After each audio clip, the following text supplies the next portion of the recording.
Assalamualaikum warahmatullahi wabarakatuh.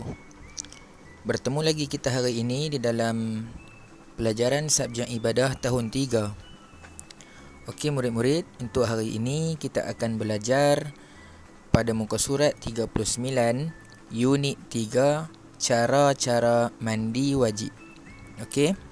Hari ini kita akan belajar satu saja tajuk, iaitu cara-cara mandi wajib. Sebelum ini kita sudah belajar rukun mandi wajib, iaitu benda-benda yang wajib kita kena buat semasa mandi wajib. Rukun itu ialah benda yang perlu kita lakukan semasa mandi wajib. Kemudian kita belajar pula perkara sunat ketika mandi wajib, iaitu perkara-perkara yang boleh kita buat masa mandi wajib dan boleh kita tak buat masa mandi wajib. Diberi pilih sama ada kita nak buat ataupun tidak. Tetapi pada unit 3 ini, kita akan gabungkan semua sekali.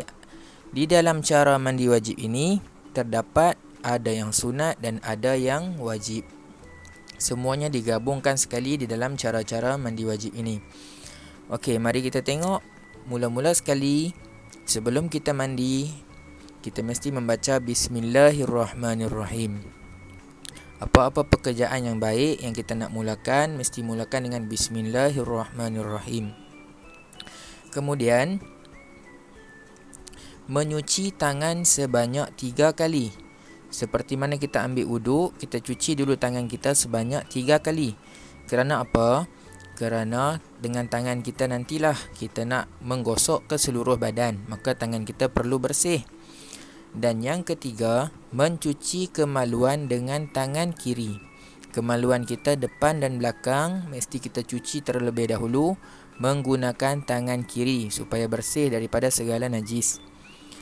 Dan yang keempat, berkumur-kumur dan memasukkan air ke hidung. Seperti mana di dalam gambar ini, berkumur-kumur dan masukkan sedikit air ke hidung supaya mengeluarkan kotoran-kotoran yang terdapat di dalam hidung. Kemudian yang kelima, berwuduk sebelum mandi. Berwuduk sebelum mandi. Seelok-eloknya sebelum mandi, kita berwuduk terlebih dahulu. Baiklah, seterusnya yang keenam, niat ketika air mula sampai pada badan. Niat ketika air mula sampai pada badan. Okey adik-adik, di sini kita tengok dah yang nombor 6, barulah masuk niat. Barulah masuk, kita kena buat niat. Niat ini adalah salah satu rukun untuk mandi wajib. Bermaksud niat ini perkara yang wajib dilakukan di dalam mandi wajib. Okey, macam mana niat dia? Mari kita baca sama-sama. Nawaitu raf'al hadatsil akbari lillahi ta'ala. Nawaitu raf'al hadatsil akbari lillahi ta'ala. Sahaja aku mengangkat hadas besar kerana Allah Ta'ala. Okey, selepas kita niat, yang ketujuh, membasuh kepala dengan mengusap rambut secara rata. Lalu menyiramnya 3 kali dengan air. Bagi wanita, perlu melepaskan ikatan rambut. Adik-adik tengok gambar di bawah ini, kita perlu gosok rambut kita. Bagi wanita yang rambut panjang ataupun yang mengikat rambutnya, maka perlu dibuka dahulu ikatan itu dan digosok-gosok sehinggalah air sampai ke kulit kepala seperti mana di dalam gambar ini. Barulah sempurna mandi wajib kita. Dan yang ke-8, mendahulukan jirusan pada anggota sebelah kanan. Mendahulukan jirusan pada anggota sebelah kanan. Semasa kita mandi itu, kita kenakan air di bahagian badan kita di sebelah kanan dahulu, baru sebelah kiri. Maka itu merupakan perkara yang sunat. Sebelum ini kan kita sudah belajar, antara perkara yang sunat ialah mendahulukan sebelah kanan, barulah sebelah kiri. Okey, yang ke-9, menggosok-gosok tubuh badan dan meratakan air ke seluruh badan. Menggosok-gosok tubuh badan dan meratakan air ke seluruh tubuh badan. Okey, ini juga merupakan rukun mandi wajib kerana meratakan air ke seluruh badan merupakan salah satu rukun daripada 3 rukun mandi wajib. Okey. Dan yang ke-10 terakhir sekali sesudah kita mandi wajib, membaca doa selepas mandi. Doa ini sama seperti doa wuduk. Asyhadu an la ilaha illallah wahdahu la syarikalah wa asyhadu anna Muhammadan abduhu wa rasuluh. Allahumma ja'alni minat tawwabin waj'alni minal mutatahhirin waj'alni min ibadikas salihin.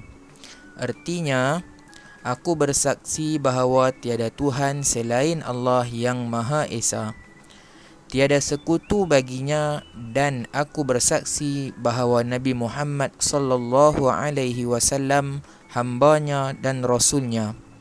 Ya Allah, jadikanlah diriku daripada kalangan orang-orang yang bertaubat, dan jadikanlah diriku dari kalangan orang yang bersuci, dan jadikanlah diriku daripada kalangan hamba-Mu yang soleh. Baiklah adik-adik, doa ini boleh kita baca semasa selepas mandi wajib dan selepas berwuduk dan juga selepas bertayamum. Okey adik-adik, mudah saja untuk hari ini. Cara-cara mandi wajib ada 10. Dan di dalam 10 itu ada 3 perkara yang wajib dilakukan, dan yang selebihnya itu adalah perkara-perkara yang sunat. Jadi adik-adik boleh rujuk balik video kita yang sebelum ini. 3 perkara rukun mandi wajib itu Ustaz sebutkan. Yang pertamanya, menghilangkan najis pada tubuh badan. Menghilangkan najis pada tubuh badan. Yang kedua, berniat. Dan yang ketiga, meratakan air ke seluruh badan. Itu sahaja rukun mandi wajib, dan yang selebihnya perkara-perkara sunat. Dan di sini disenaraikan 10 cara mandi wajib. Maka termasuk di dalam ini ada yang wajib, ada yang sunat. Okey, baiklah adik-adik. Kalau adik-adik sudah faham apa yang Ustaz sampaikan, mari kita buat sedikit aktiviti.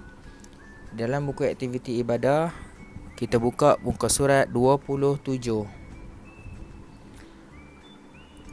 Okey, aktiviti ini berkaitan dengan tajuk rukun mandi wajib, iaitu tajuk yang kita belajar pada minggu lalu. Adik-adik boleh buka balik buku teks dan rujuk balik untuk kita mencari jawapan. Tetapi Ustaz akan ajarkan cara yang mudah tanpa kita merujuk kepada buku teks, iaitu kita ingat balik apa yang kita belajar sebelum ini. Okey. Di sini dituliskan pernyataannya, kelaskan pernyataan berikut. Diberi pernyataan di dalam kotak ini, kemudian diminta untuk kita kelaskan yang manakah rukun mandi wajib, yang manakah sebab mandi wajib. Yang manakah rukun mandi wajib, yang manakah sebab mandi wajib. Maka Ustaz dah cakap banyak kali, rukun mandi wajib ada 3 sahaja. Rukun mandi wajib ada 3 sahaja. Maka kita cari dahulu rukun mandi wajib, kita senaraikan di sini. Apabila dah senaraikan rukun mandi wajib, selebihnya kita senaraikan di sini. Faham? Okey, mari kita ulang balik. Kita ingat kembali apakah rukun mandi wajib. Ada 3 sahaja. Pertama, menghilangkan najis di badan. Yang kedua, niat. Dan yang ketiga, meratakan air ke seluruh badan. Ulang sekali lagi. Menghilangkan najis, niat, meratakan air ke seluruh badan. Okey, mari kita cari dan kita baca sama-sama. Nombor 1, niat. Adakah niat termasuk dalam rukun mandi wajib? Jika iya, maka adik-adik boleh tandakan dengan pensel. Tandakan dahulu tanda ini. Bermaksud nanti kita akan tulis niat itu di sini. Kemudian kita baca pula nombor 2. Bersetubuh. Adakah bersetubuh termasuk dalam 3 perkara yang wajib kita lakukan ketika mandi wajib? Tidak. Jikalau tidak, biarkan dahulu. Seterusnya yang ketiga, menyampaikan serta meratakan air ke seluruh tubuh badan. Maka ini juga merupakan rukun mandi wajib, iaitu meratakan air ke seluruh badan. Maka adik-adik tandakan dengan pensel di sini. Seterusnya, keluar mani. Adakah keluar mani perkara yang perlu kita buat ketika mandi? Tidak. Seterusnya, mati orang Islam. Ini juga bukan perkara yang perlu kita buat ketika mandi wajib. Seterusnya, menghilangkan najis sebelum mandi. Maka inilah perkara yang terakhir juga yang perlu kita buat ketika mandi wajib. Maka adik-adik tandakan di sini. Kemudian, tiga-tiga yang bertanda ini adalah rukun mandi wajib. Maka adik-adik tulis di sini. Tidak perlu mengikut turutan. Tulis sahaja yang bertanda ini di dalam kawasan ini. Dan yang selebihnya yang tidak bertanda, adik-adik tuliskan di sebab-sebab mandi wajib. Baiklah, mudah kan? Hanya kita perlu mengingat 3 perkara yang perlu dilakukan ataupun 3 rukun mandi wajib. Kemudian kita boleh menjawab ke semua soalan ini. Seterusnya muka surat 28. Arahannya ialah suaikan. Kita tengok di dalam ini. Sunat mandi wajib, iaitu perkara sunat ketika mandi wajib. Perkara sunat ketika mandi wajib juga tajuk yang minggu lalu. Maka murid-murid boleh juga melihat nota yang minggu lalu untuk menjawab soalan ini. Mari kita baca sama-sama. Menghadap kiblat, adakah ia perkara sunat ketika mandi wajib? Jikalau iya, maka suaikan di sini.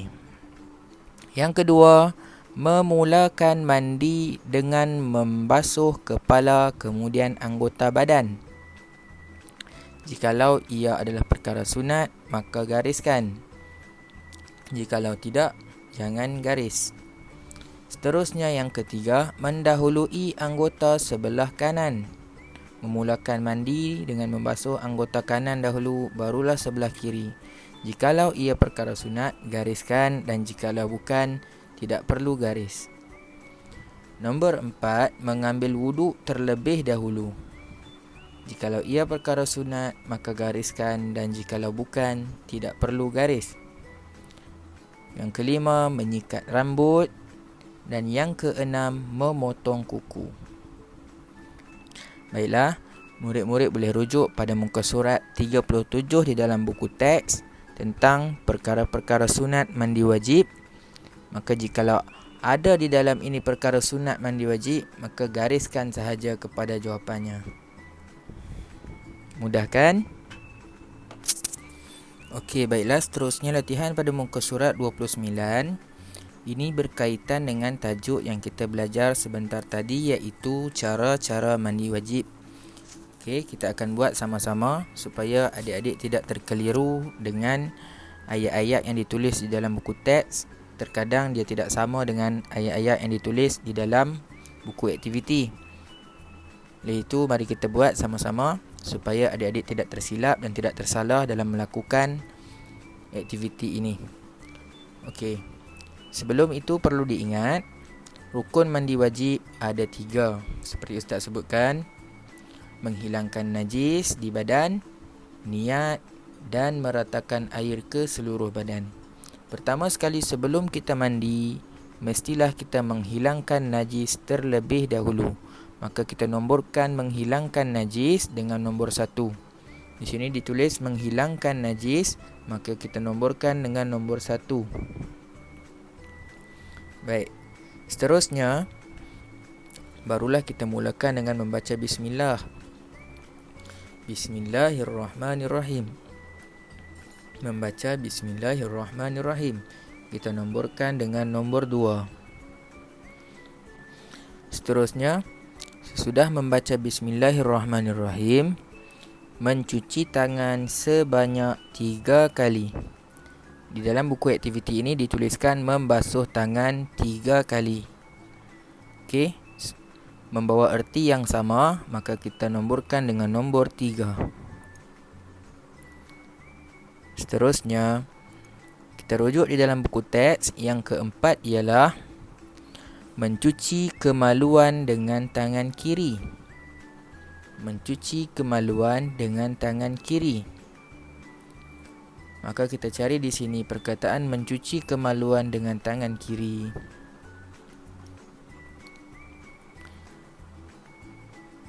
Terdapat di nombor 1 ditulis membasuh kemaluan, maka ia membawa maksud yang sama. Maka kita nomborkan dengan nombor 4. Kemudian kita rujuk buku teks.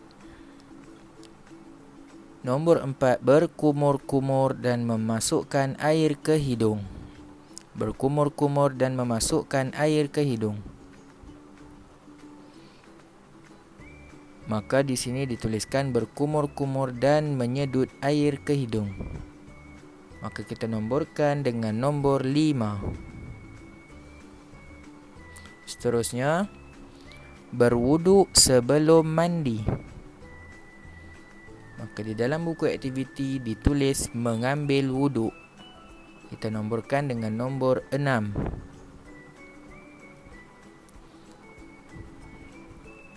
Seterusnya, berniat. Berniat. Maka kita cari perkataan niat. Di dalam buku aktiviti ini dituliskan jurus air ke atas kepala 3 kali sambil berniat pada jurusan pertama. Maka berniat ini menunjukkan niat. Maka kita tulis nombor 7.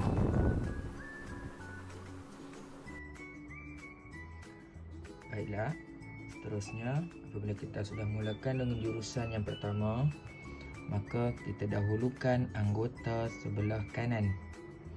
Kita dahulukan anggota sebelah kanan. Maka kita tandakan dengan nombor 8. Seterusnya, apabila kita mendahulukan anggota kanan kemudian anggota kiri, sudah kita membasahi tubuh badan kita dengan air, kita menggosok-gosok tubuh badan supaya sampai air ke seluruh badan. Menggosok-gosok tubuh badan sehingga sampai air seluruh badan. Maka kita nomborkan dengan nombor 9. Dan yang terakhir, membaca doa. Maka kita nomborkan dengan nombor 10. Baik. Di sini sengaja Ustaz membuat aktiviti ini bersama adik-adik supaya adik-adik tidak terkeliru dan tidak tersilap di dalam menomborkan nombor-nombor cara-cara mandi wajib ini. Kerana di dalam buku teks terkadang ayat yang diberikan tidak begitu serupa dengan ayat di dalam buku aktiviti. Apa yang penting bukanlah betul ataupun salah kita menjawab soalan, tetapi apa yang penting kita faham apa yang kita buat itu adakah rukun, adakah sunat, supaya sempurna dan sah mandi wajib kita. Faham murid-murid?